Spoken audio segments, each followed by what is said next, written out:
My name is Helen Anderson, and I grew up in what I thought was the ideal American family. We weren't rich at first, but we were happy, just me, Mom, and Dad living in our modest starter home. My father, James Anderson, was the hardest working man I've ever known. He built his transportation company from the ground up, starting with just 2 trucks and gradually expanding into a successful business. I remember how he'd sometimes come home covered in grease because he insisted on maintaining the trucks himself in the early days. Mom, Sarah is her name, though I can barely bring myself to call her that anymore, worked as a restaurant manager back then. She was actually good at her job, though she'd constantly complain about it. One day, James, she'd say during dinner, pushing food around her plate, "I want to be a proper housewife. All these late nights are killing me." Dad would just smile and pat her hand, promising her that soon she'd be able to quit. And he kept that promise. When I was 9, Dad's business really took off. He landed several major contracts, and suddenly we were moving into this beautiful 2-story house in one of the nicest neighborhoods in town. I got my own room, huge and bright, with windows looking out over our backyard. I went wild with the decoration. Pale purple walls, fairy lights everywhere, and this massive bookshelf Dad built himself. He spent an entire weekend on it, cursing under his breath when he thought I couldn't hear him, but beaming with pride when it was finally finished. Mom quit her job shortly after we moved, just like she'd always wanted. Instead of taking care of the house like she'd claimed she wanted to, she was barely ever home. It was always lunch with the girls or just a quick shopping trip or my salon appointment ran late. Dad didn't seem to mind. He was too busy with his company, though he always made time for me. Every Sunday was our day, we'd go for ice cream, and he'd listen to all my stories about school and friends as if they were the most important things in the world. The last time we had ice cream together was just before I turned 11. It was a bright spring day, and Dad was telling me about one of his drivers calling in sick. "Guess I'll have to do the run myself tomorrow," he said, finishing his cone. "Just like the old days." "Can I come with you?" I asked, excited at the prospect of a road trip with Dad. He chuckled and ruffled my hair. "Not this time, princess. It's just a quick overnight trip. I'll be back before you know it." I remember hugging him extra tight that evening before bed. "Love you, Dad," I said, not knowing it would be the last time I'd ever say those words to him. The next morning, he left before dawn. Mom was still asleep, so Maria, our nanny, made his coffee and packed him a lunch. I heard him start his truck and pull out of the driveway. That was the last time I ever saw my father alive. The phone call came at 3:47 a.m. I know because I was awake, unable to sleep due to that strange feeling in my stomach. I heard Mom scream from her bedroom, followed by the sound of something breaking, probably her bedside lamp. The next few hours are a blur in my memory. Police officers in our living room. Maria holding me tight while Mom paced back and forth, talking on the phone. Words like massive collision and died instantly floating around me like dark butterflies. Dad's truck had collided with a semi that had jackknifed it across the highway. They said he didn't suffer, as if that was supposed to make it better somehow. But nothing made it better. Nothing could bring back my father. The funeral is mostly a haze in my mind. I remember staring at the closed casket, not really believing Dad was inside.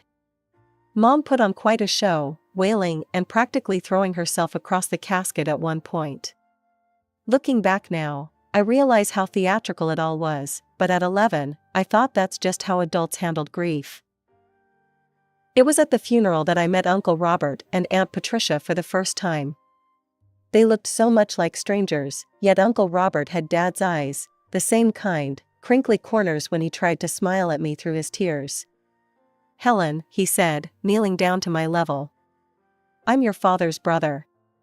I'm so sorry we're meeting like this. Why haven't I met you before?" I remember asking, direct as only kids can be. A shadow crossed his face. "Your father and we had a disagreement many years ago. But none of that matters now. I had to come say goodbye to my little brother." After the funeral, Mom's grief evaporated like morning dew. Within weeks, she was meeting with Dad's lawyers, taking control of his company, and acting like she knew the first thing about running a transportation business. She started throwing around terms like restructuring and modernization, but it was obvious she was just making things up as she went along. I spent most of my time with Maria, who would shake her head sadly whenever Mom came home with shopping bags from expensive stores. "Your mother's spending money like water," Maria muttered one day while making my lunch. "Those poor drivers haven't been paid properly in weeks." She was right. Dad's employees started quitting one by one. These were men and women who'd worked for him for years, some since the beginning. I remembered their names, their faces, how they used to bring me little presents from their routes. Now they were leaving, unable to feed their families on promises and excuses. 6 months after Dad's death, Mom sold what was left of his company for a fraction of what it had been worth. She acted like she'd made some brilliant business decision, but everyone knew the truth: she'd run Dad's life's work into the ground. After the sale of Dad's company, Mom was rarely home, always out somewhere, and I spent most of my time with Maria. She'd started teaching me Spanish, saying it would come in handy someday. I spent a lot of time at the library after school. It was better than coming home to an empty house. Mom would breeze in late at night, sometimes smelling of wine, barely acknowledging my existence. "Oh, you're still up," she'd say, as if surprised to find me in my own home. Then she'd disappear into her room, and I wouldn't see her again until the next evening, if at all. Then came that Sunday night. I was doing homework in the kitchen when Mom burst through the door, giggling like a teenager. She wasn't alone. "Helen, sweetie," she called out, her voice thick with fake enthusiasm. "Come meet Richard." Richard was tall and wore an expensive suit that somehow still looked cheap. His smile didn't reach his eyes when he looked at me. "Helen," Mom said, clutching Richard's arm like a lifeline, "Richard and I got married last weekend. He's your new father. We're going to be a proper family again." "I already had a proper family," I said, my voice shaking. "I already have a father." Richard's fake smile disappeared. "Listen here, young lady," he said, his voice stern. "Your mother and I are married now. You need to accept that and show some respect." "You're not my father," I spat back. "You'll never be my father. See what I mean?" Richard turned to Mom. "Difficult child. Needs discipline." But Richard moving in was just the beginning. Within a week, his mother Gloria, his sister Janet, and his 12-year-old niece Madison had all moved in too. They took over the house like an invading army, rearranging furniture and changing the decor Mom and Dad had picked out together. Mom didn't seem to mind. She and Janet became instant best friends, spending hours shopping and gossiping. Gloria took over the kitchen, complaining about Maria's cooking until Mom fired her. I lost the only person who still cared about me in that house. Then came the final blow. I came home from school one day to find Madison in my room that Dad had built the bookshelf in, my room with the purple walls and fairy lights. "What are you doing?" I demanded. "Aunt Sarah said I could have this room," Madison smirked. "It's bigger than the guest room, and I need space for all my things." "Get out," I screamed. "This is my room." "Not anymore," she taunted, throwing my books off the shelves. "Your mom says you're moving to the small room down the hall." I lost it. I lunged at Madison, and we both went down in a tangle of arms and legs. I pulled her hair while she scratched at my face, both of us screaming. Richard and Mom ran in, pulling us apart. "Helen," Mom shrieked. "How dare you? Go to your new room right now." "No. This is my room. Dad gave it to me." Richard grabbed my arm roughly. "Your father is dead," he snarled. "This is my house now, and you'll do as you're told."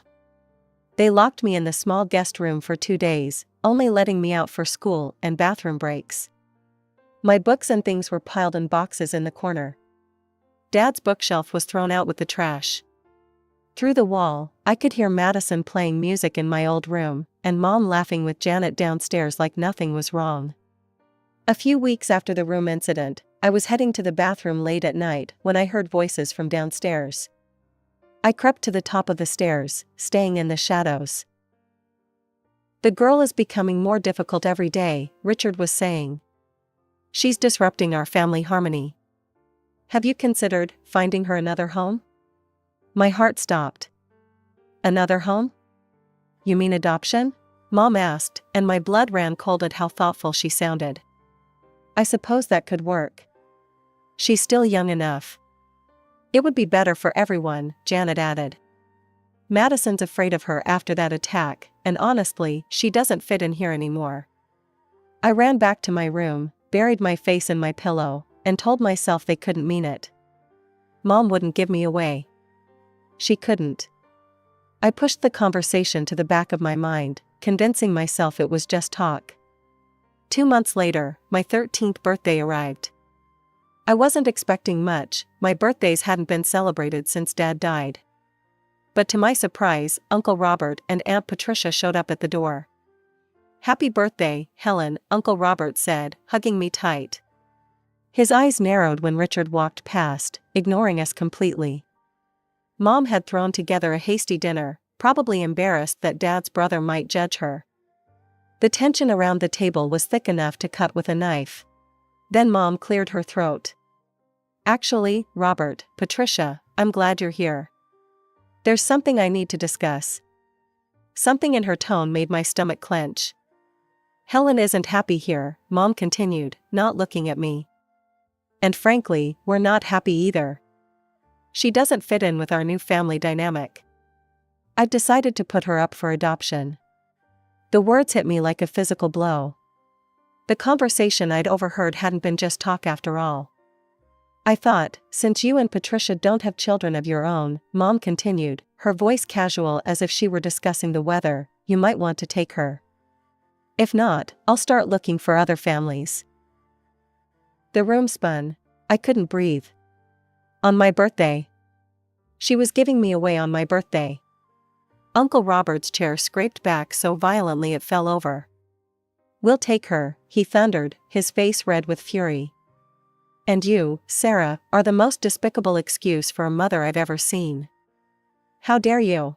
Richard started to stand, but one look from Uncle Robert made him sink back into his chair.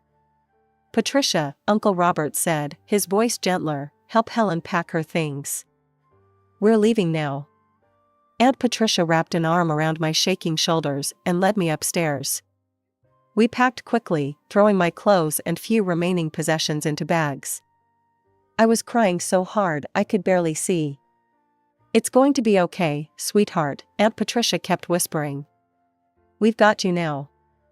I walked out of that house without looking back at Mom.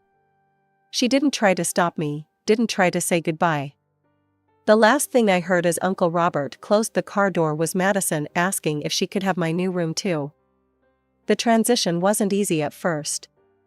I'd wake up in my new room at Uncle Robert and Aunt Patricia's house, momentarily confused about where I was.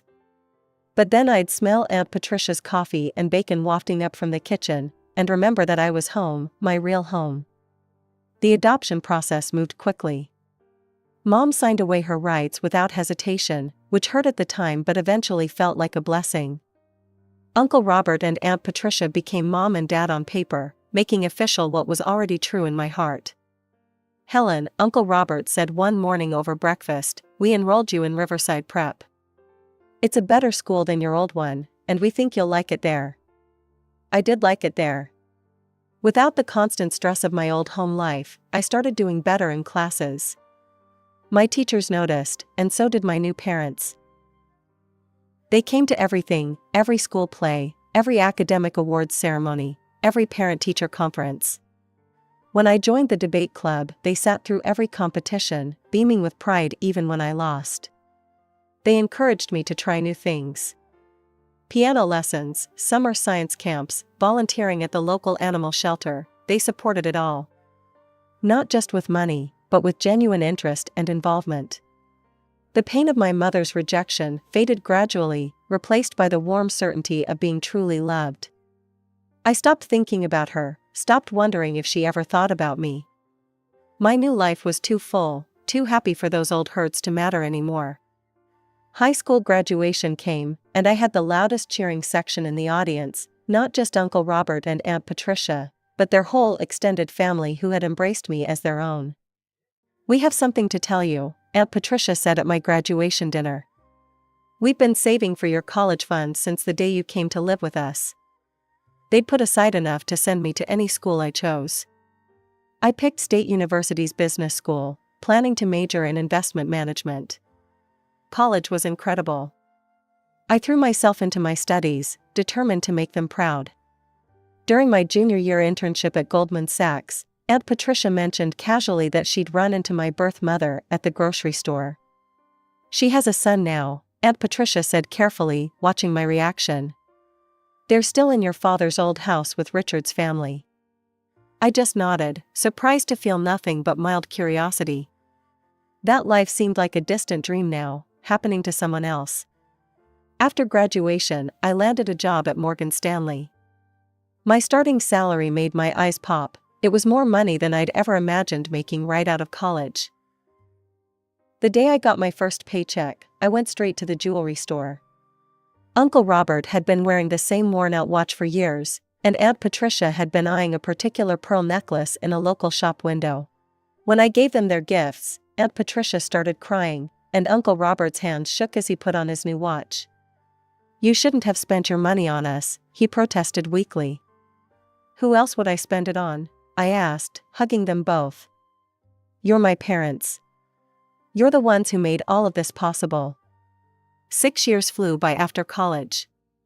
I climbed the corporate ladder at Morgan Stanley, earning promotion after promotion until I was managing my own team. Every success felt sweeter because I could share it with Mom and Dad, as I now called Uncle Robert and Aunt Patricia without hesitation. The apartment came first, a beautiful 2-bedroom condo in a nice part of the city. Mom helped me decorate it, and Dad insisted on checking all the paperwork before I signed the mortgage. Then I met Michael. A year of dating, and he proposed during a weekend trip to the beach. I said yes, before he even finished asking the question. Mom cried when we told them, and Dad pulled Michael into a bear hug. "Welcome to the family, son," he said, his voice gruff with emotion. We threw ourselves into wedding planning. Mom and I spent weekends looking at venues and tasting cakes, while Dad and Michael bonded over budget spreadsheets and vendor contracts. Then the message arrived on Facebook. "Helen, sweetheart. I've heard about your upcoming wedding. I know it's been a long time, but I'm still your mother. I've changed, and I want to make things right. Please let me be part of your special day. I miss you so much." My hand shook as I read the message. I immediately called Mom. "I saw Sarah yesterday," Mom said quietly when I told her about the message. "At the grocery store. She didn't ask about you, not once. But when I mentioned how successful you've become, how you're getting married, well," her eyes lit up in a way I didn't like. Mom hesitated before continuing. "There's more. That niece of her husband's, Madison? She got pregnant, married some deadbeat, and moved back into the house with her husband. The whole family is constantly fighting." Sarah was complaining about money problems, rather loudly, in the middle of the store. I felt a cold knot form in my stomach. So that's why she reached out. She needs money. I stared at the message for a long time before responding. My fingers hovered over the keyboard as memories flooded back, the room she gave away, the birthday she threw me away, the years of silence when she had every opportunity to reach out but didn't. Finally, I typed. "Sarah, let me be clear, you are not my mother. You lost that right when you gave me away on my 13th birthday. I have parents who love me unconditionally, something you never managed to do. I don't want you at my wedding. I don't want you in my life. Don't contact me again." I hit send, then immediately blocked her. My hands were steady now, my mind clear. I felt lighter somehow, as if I'd finally put down a weight I didn't know I was carrying. The morning of my wedding dawned perfect and clear. Michael's parents had rented the Mason Creek estate for the ceremony, a beautiful historic property with sprawling gardens and a restored Victorian mansion. I was in the bridal suite with Mom, putting the finishing touches on my makeup, when there was a knock at the door. "Ms. Anderson?" One of the security guards looked uncomfortable. "I'm sorry to disturb you, but there's a situation at the front gate. There are some people insisting they know you, a man, woman, and teenage boy." My stomach dropped. Somehow, I knew exactly who it was. "I'll handle this," I said, standing up carefully in my wedding dress. "Helen, you don't have to," Mom started, but I shook my head. "Yes, I do. Once and for all." I walked to the front gates, my wedding heels clicking against the cobblestone path. And there they were, Sarah, Richard, and a boy who must have been my half-brother, though he looked exactly like Madison. "Helen!" Sarah screamed when she saw me, grabbing the iron bars of the gate. "How dare you not invite your own mother to your wedding?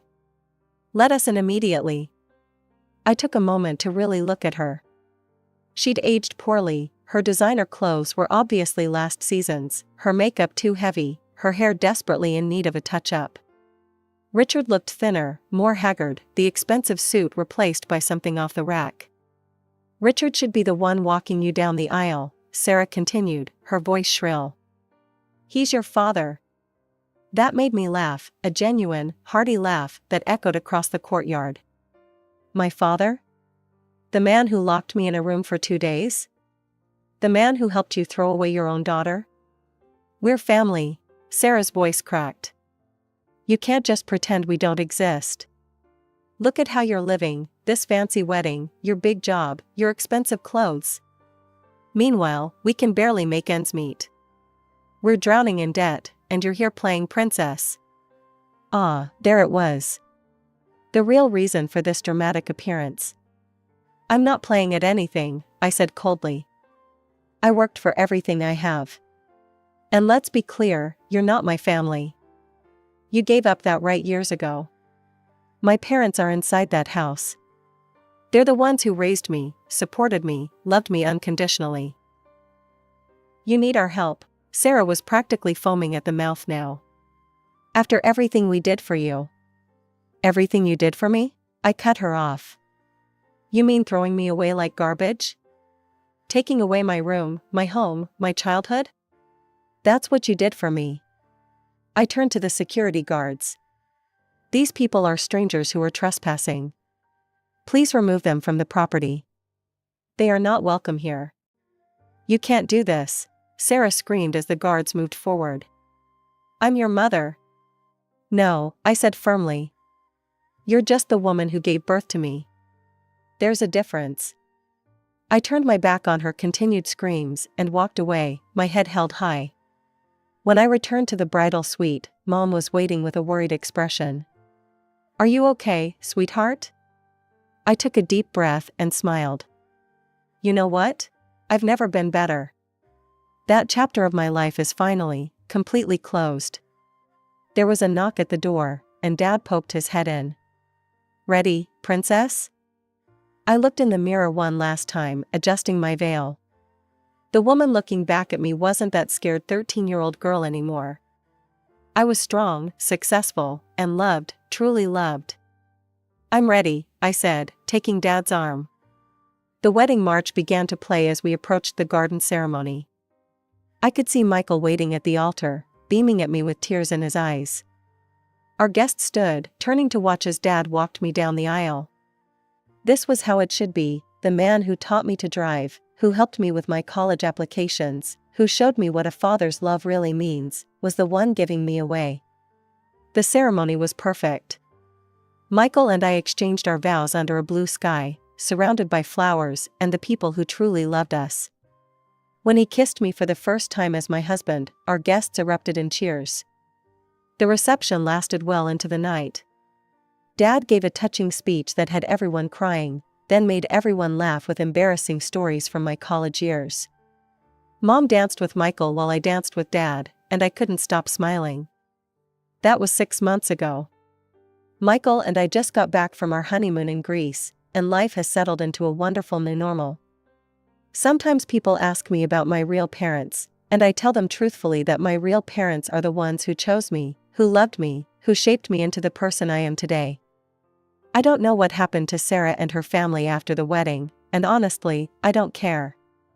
I heard through the grapevine that they had to sell Dad's old house, but that's not my concern anymore. That part of my life is over. My story isn't about being abandoned or betrayed. It's about finding your real family, the people who love you not because they have to, but because they want to. It's about choosing happiness over bitterness, forgiveness over anger, and moving forward instead of looking back. I'm Helen Anderson Mitchell now, and I couldn't be happier with the way things turned out. Every morning, I wake up next to a man who loves me completely, and every Sunday, we have dinner with the parents who chose me and never let me go.